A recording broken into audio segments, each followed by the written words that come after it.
Hello and welcome to the Success Showcase. I'm your host, Eric Lopkin from the Modern Observer Group. And with me, as always, is my co-host, Chip Janiszewski from the Happiness and Success GPS. Chip, how you doing today? I'm doing very, very good this morning because we have a wonderful, wonderful guest. How about you, Eric? Yes, we are very excited for today's guest. Longtime listeners will know we've referred to the Go Giver book series on numerous occasions. It's a fantastic resource. And today we have the author of the Go Giver series, Bob Burg. Bob, welcome. Hello, Eric. Hello, Chip. Thank you both for having me with you. Thank you for being here. My So pleasure. I want to jump in. Our listeners should be familiar with the Go Giver, and we've talked about it often, and of course the five laws. But I want to start out with, how did you discover the five laws, and how did that affect you? Well, I think the overall principle, I was very fortunate to, be brought up by two great parents. So Yes. that's a big advantage. So I saw them just living that kind of life, even though the words go giver weren't, in the vernacular at that time. But so I got to see just how they treated people and so forth. So great example. When I got into sales, you see people do things different ways. Some you agree with, others you don't. You see different results. Uh, but I think you can, if you study it and you pay attention, you can see patterns develop. And what I saw was that those people who seem to be the most successful in business sustainably, and when I say successful in this case, I'm talking about both financially and also the pleasure they took in their work and the difference they were able to make and the fulfillment they had. So not one or the other, but all of that holistically. Those seem to be the people that really focused on other people. They weren't self-sacrificial in any way. They weren't doormats. They weren't, martyrs. But no, but they really genuinely cared about bringing immense value to others. And I remember a guy saying to me once, and he wasn't in sales, but he was an older guy who was retiring, and one of these people who didn't say much, but whenever he did, it was something very profound. And he said to me, Berg, if you want to make a lot of money in sales, he said, don't have making money as your target. Your target is serving others. Now, when you hit the target, he said, you'll get a reward, and that reward will come in the form of money, and you can do with that money whatever you choose. But never forget, he said, the money is simply the reward for hitting the target. It's not the target itself. Your target is serving others. And, that's when what that really said to me was that great salesmanship is never about the salesperson. Great salesmanship is never about the product or service, as important as those are. It's never what the sale is about. It's really about um, adding value to the life of another person. Or I think even more accurately, we could say it's another person's life being better just because you are part of it. And I believe that when we can approach sales, business, any kind of relationships from that foundational premise, now we're really 9 steps ahead of the game in a 10-step game. Yeah, I love that you do differentiate between serving others and being a people pleaser.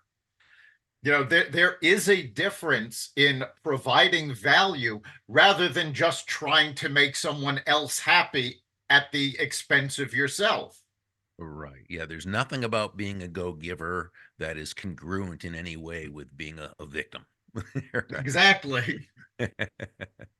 Just the opposite. Yeah. And when I say just the opposite, I mean everyone should win. Yeah, and I think this go giver isn't everybody. And as we go through the trials and tribulations of the people in your books, obviously they were first entrusted with a job. And this is the way society is, which I know that you've seen forever, as far as performance, sales, and so on and so forth. And just taking a deep breath and realizing where we all came from, which is pleasing others and so on and so forth. And your characters in there, as they did that, they felt their lives changing. They felt a whole lot better. They felt a whole lot more fulfilled. And that's what it's all about. I mean, basically, when I talk about my influence on people, I talk about you can't be successful unless you're happy first, because there's a lot of miserable millionaires out there because their main focus, as you say, is on the wrong thing. However, if you put things in perspective and you work on your whole package, which you have these people doing in their lives, it's so, so important to do that. And once you do that, things are prioritized the right way. And your 5 laws talk about, I mean, the law of influence, how abundantly you place others, people's interests first. And how do you feel when you do that? It's just common sense. And I'm sure a lot of people are just saying, oh, wow, and does in a lot of ways reading these books. They're just, to me, so simple to understand, but that's the way that it really, really is. And it's not the way that we're taught with all this media around us and so on and so forth, which we grew up, us three, a lot without, but we're saturated with it the last 20 years or so. So it's just such a wonderful way to put things in perspective, simple to understand. And if people put it into practice, it's right there. It's a beautiful template. Well, thank you, Chip. I appreciate that. I was very fortunate to work with an amazing co-author, John David Mann, who was also a fantastic entrepreneur when he was younger before turning to writing, and he just and the book is a parable, as you know, and it never would have sung as it did without that guy's brilliance. Which I think in itself is also a lesson. It's about collaboration. Yeah. And in each of the books, in the Go-Giver, the Go-Giver Influencer, the Go-Giver Leader, the characters come together to collaborate in a way they would not have expected at the beginning of the books. They all start out with a specific goal in mind, but what comes out from the collaboration is so much more than what they had originally wanted.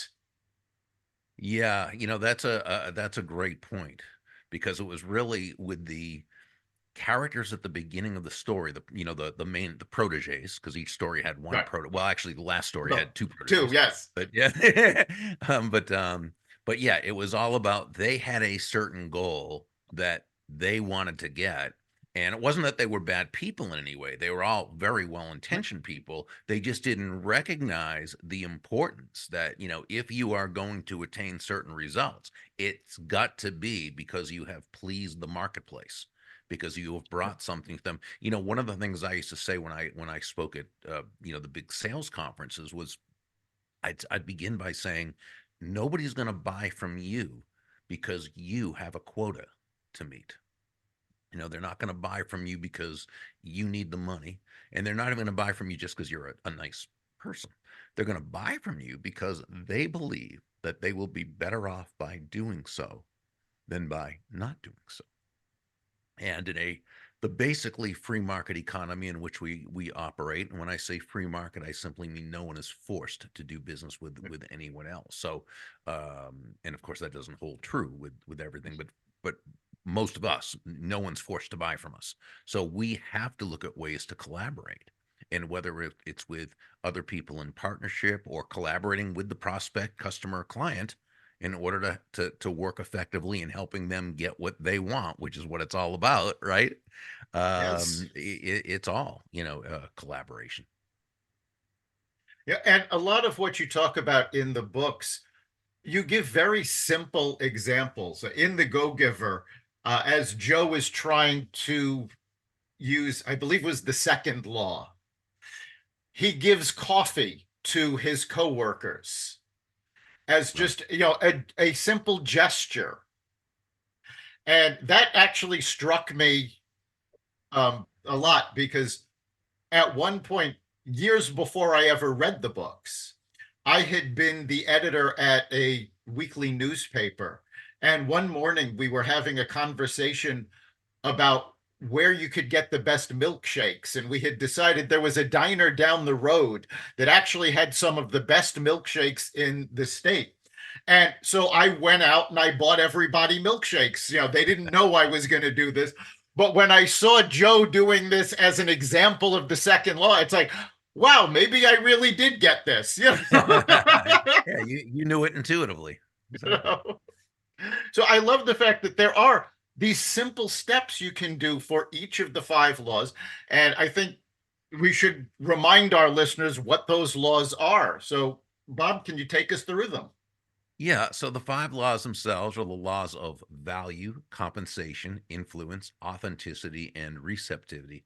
Value is all about the overall experience you provide your customer from the moment you meet that person, whether it's inbound, outbound, in person, on the phone, computer, whatever it happens to be, through the relationship building process, the follow up, the follow through, the sales process, referral process. At every single touch point, how do you make them feel about themselves?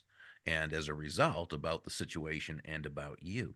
And so it's much more than just your product or service. That's the, the intrinsic value is, of course, has to be terrific. But a lot of people have great intrinsic value in their product or service.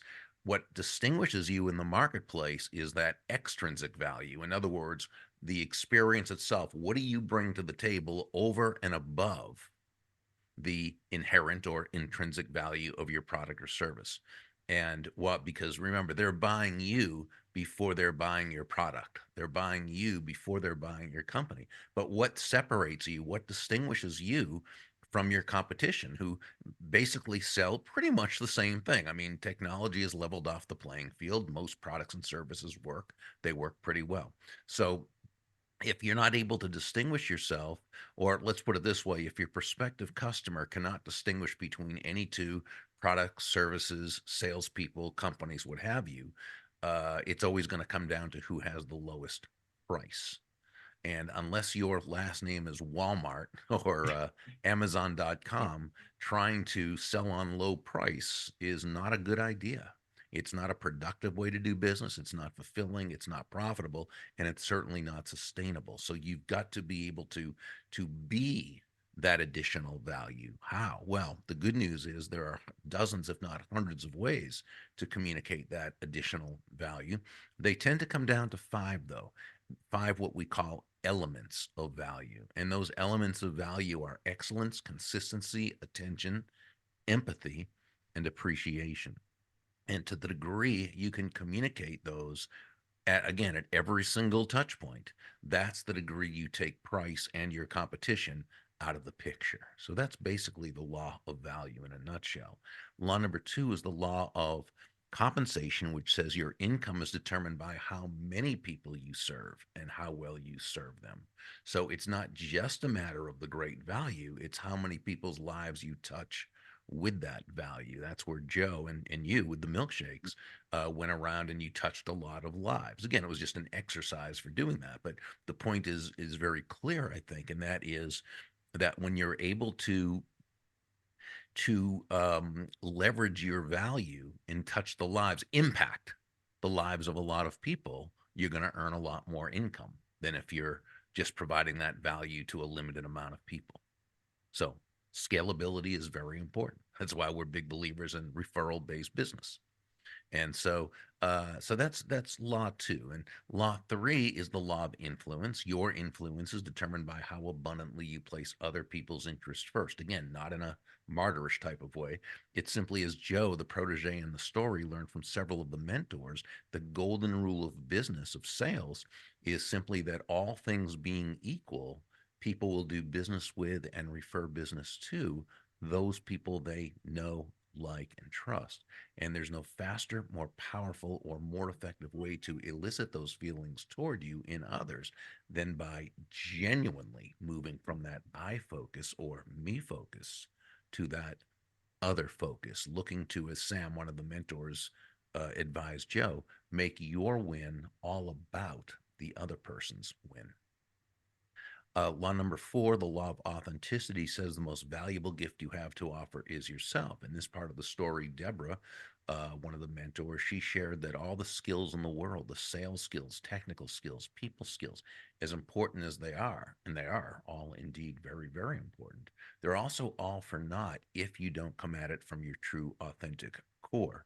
But when you do, when you show up as yourself, day after day, week after week, month after month, people feel good about you. They feel comfortable with you.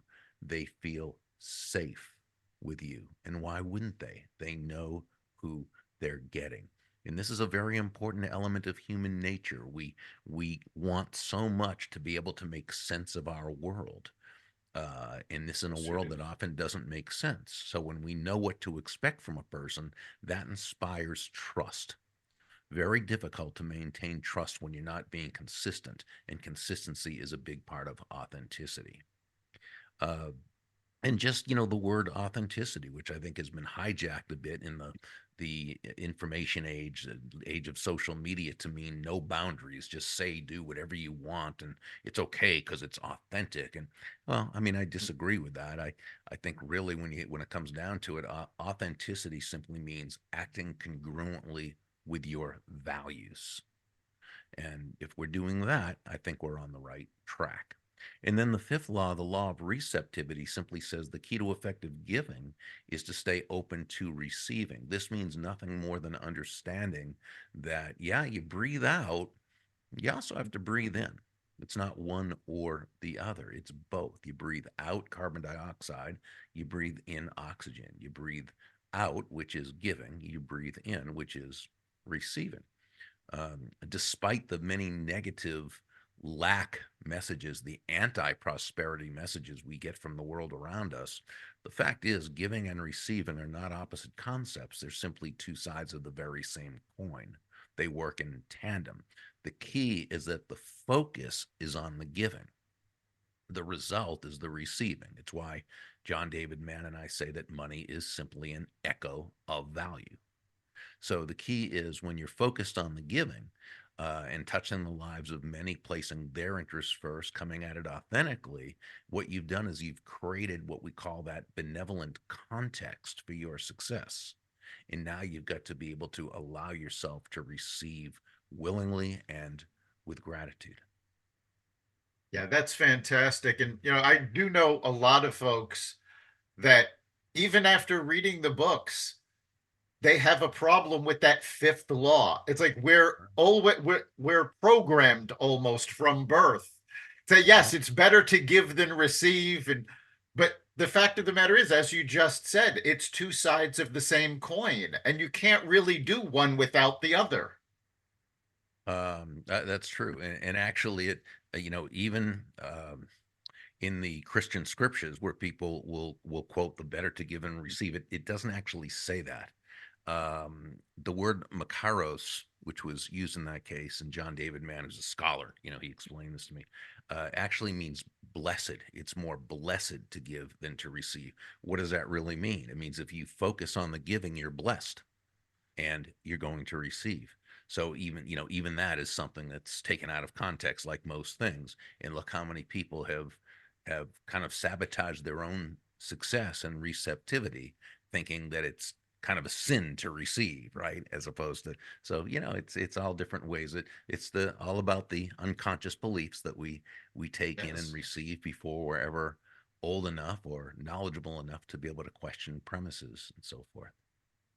Yeah, and a lot of people obviously are going to the business. The receiving for them is monetary awards for what they get, for what they have done. And you have say in the book, there's a line that says, "Does it make money?" Is not a bad question. In fact, it's a great question. It's just a bad first question. And this is where a lot of people start. So, can you elaborate on that? Because I think that one opened up a whole lot of eyes.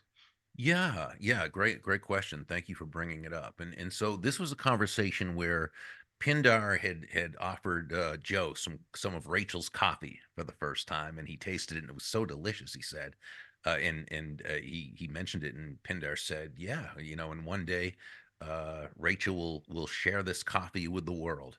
And Joe said, "Oh yeah, well, boy, you can if you can produce this on an industrial scale, you can make a killing." And Pindar said, "Well, let's talk about that, about where we're coming from." I talked about her sharing her coffee with the world, which, by the way, doesn't mean you do that for free. Sharing your coffee means you're putting your cut right. And you talked about making a killing. And Joe said, "Well, I don't understand. Are you saying asking if something will make money is a bad question?" And that's where, as you said, Pindar said, "No, asking if something will make money is a great question. It's just a bad first question. First ask, will it serve?" Okay. So is this something that's going to add positively to people's lives? But even if you want to take it on a bit more of a base level, is there a market for it? Is it something people will buy? Is there a market now that you can go in and leverage? Is it something that you would have to create? And that's a decision only, the individual person can make. But the big thing is if you lead by asking, will it make money? Then it's all about you. And remember, no one's buying it because of you, right? No one's buying so you can make money, right? They're buying so that they can have a way of bringing value to themselves, increasing their happiness. So if you ask, will it make money, as a first, you're putting the cart before the horse. Now, if you ask, will it serve? And the answer is yes. Is there a marketplace? Yes. Do people want it? Yes. Will people buy? Yes. Okay. Now you need to ask, will it make money? Because you can have a huge market and everybody can want it. But if it's losing money on every sale, you've got a very, very expensive hobby in front of you. And hobbies are great, but that's not what we're talking about here. So absolutely you need to ask, will it make money? You just need to ask first, is there a marketplace? Is it something that is going to serve? Yeah. And, again, we've been talking about this all in terms of business.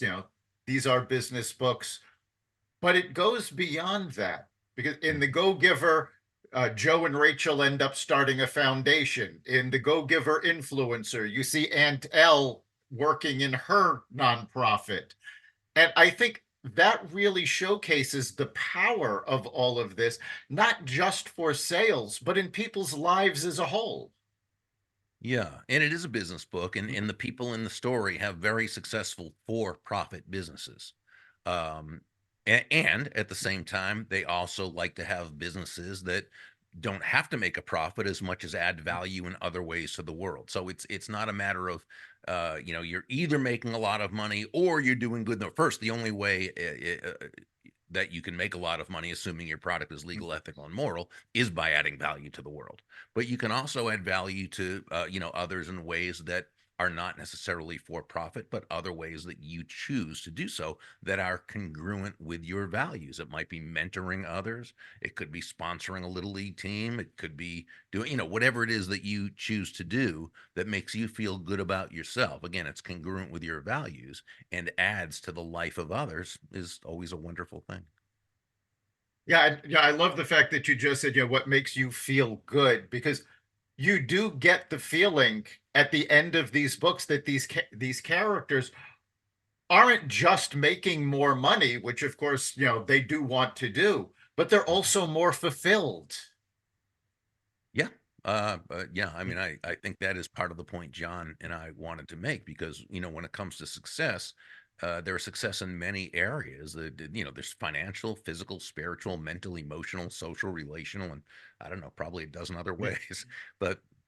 But it's not one or the other, to the degree that we can be successful in those areas that are important to us. I guess you could call that in and of itself, you call it success, right? Yes. Yeah, like just the law of value by doing what you're doing is actually bringing value to yourself too, because deep down people, they just want to be happy, they want to feel fulfilled, and that's what we were all created to be. Obviously, having a nice financial situation facilitates everything else that you want to do, Sure. but that cannot be your major goal. So obviously, by doing this, you bring the law of value to yourself and to your own personal life too, not from a selfish Exactly. standpoint, but just as a result. Yeah. Yeah, John and I both we cited this principle in Go Givers Sell More called the treacherous dichotomy or the false dilemma, either of which can be defined as the unnecessary use of the word or. And that's where, if you were a kid, if you were ever asked, hey, when you grow up, do you want to be rich or happy? That's a false dilemma, right? The answer, of course, is yes, both. Why wouldn't you want to be, right? It's only, kind of society's false premises that tell us it's one or the other, that there's a trade-off, and there's not. And the same is true for many areas of life. So we've been focusing on the Go Giver series, but what's next for Bob Burg? Um, No books, at this time, and probably not. There's one book that I'm going to probably redo. Probably my favorite book that I've ever written it was called Adversaries into Allies, which was about people skills, and a lot of the source material was that we used in the Go Giver Influencer. But it's a how-to book. But I did get the rights back to that from the publisher, and so I want to publish that under a new title, make a few changes that I'd like to see, and then maybe publish that later in the year, publish it independently. So if I do another book, that would be the one. I'm not even sure yet I'm going to do that, but that would be the one. And you are also doing public speaking. Yeah, I don't travel anymore. At 66, I've totally taken myself off the road, so I don't get on airplanes. So, but if a company or organization has a conference in Florida, I'll certainly speak at those. And I do a lot of virtual ones, virtual keynotes, in which I charge a lot less money for those, but the commute is great. All right. And of course, there is also your website where people can sign up for daily emails and daily tips from you. Burg.com, Burg.com. Thank you for asking. Yeah, we have the daily impact email Monday through Friday for you to enjoy over your cup of coffee. Yeah, and you do have a couple of videos of you in action on your website too. And also, if you go and look up Bob Burg in YouTube, you can come up with several of your there, or Go Giver.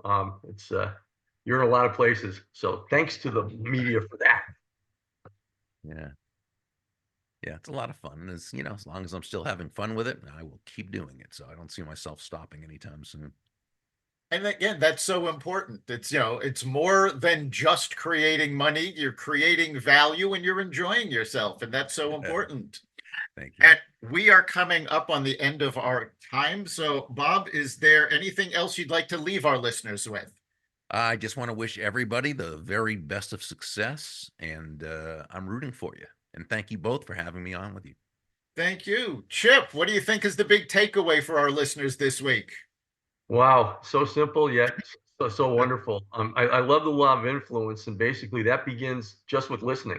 If you want to be an influencer, if you want to put people's first, just listen intently to people without, hey, stop talking because I want to talk now. Basically, what this is all about is how to use your free will. I mean, we were born from spirit, but we were also born with free will to do this and that and so on. And if you can just tilt yourself to use your free will in a positive way, using these laws over 50% of the time, you're going to change the world, you're going to change your life, you're going to change your finances and the whole thing. So it's just a wonderful template for everything, using business as part of life, because that's all business is part of life. Beautifully stated. Yes, I think for me, the big takeaway is the creation of value. The more value you create, the more value you receive. And so, again, don't strive to be a person of success, strive to be a person of value. I think it was Einstein that actually said that. And it's so true. When you create value for the people around you, you get that value back in return. So if you're trying to make money, don't focus on the money, focus on the value. The money will come. And you're not just making yourself money, you're making the world a better place, and you're making your life a better. So I think it all fits in with that. You've been listening to the Success Showcase. You can catch every episode of the Success Showcase at xvadio.com, the Apple Podcasts app, Google Podcasts, Spotify, iHeartRadio, Audible, Amazon Music, and wherever you find podcasts. Remember, make this your best week ever and make next week even better. We'll see you then.